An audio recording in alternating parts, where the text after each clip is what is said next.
Of all places in Pittsburgh, Point State Park probably has some of the best history here in Pittsburgh. I'll take you through a journey within the next few minutes of the wars and the current renovations taking place right now. Stay tuned, I'm AJ Zala. It survived wars, the must of the males, and endless renovations. Now in 2012, Point State Park continues to be the special golden triangle of Pittsburgh. Located at the confluence of the Monongahela, Allegheny, and Ohio rivers, the Point's history dates way back to the French and Indian War. In the mid-1700s, armies from France and Great Britain fought for control of the Ohio Valley. 4 different forts were built at the current park within a 5-year span. According to the Pennsylvania State Park's website, Fort Duquesne, one of the most famous forts, was built by the French. This gave them control of the Ohio Valley. However, General George Braddock led the British to capture the forts, but he was defeated at the Battle of the Monongahela, 8 miles from the fort.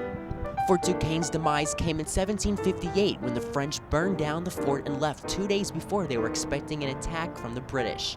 The French knew they'd be outnumbered. The French began construction on Fort Pitt right after claiming their territory.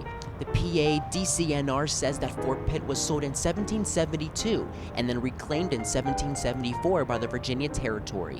In 1777, the Continental Army used it for the Western headquarters. Troops and supplies were gathered here to defend the United States.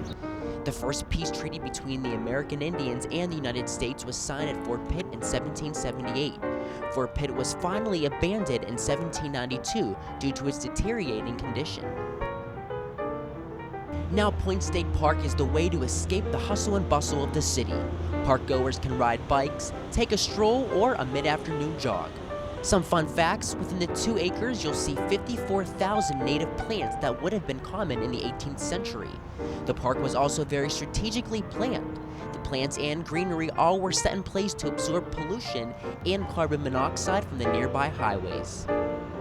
Although it's not running right now due to construction, the fountain is another key point to any photograph of the city of Pittsburgh.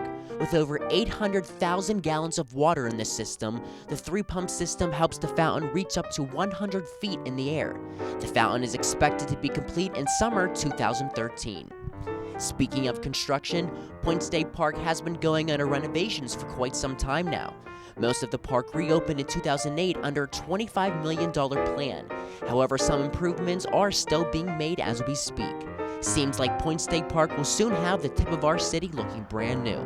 For Point Park University, I'm AJ Zala, teaching you about Pittsburgh.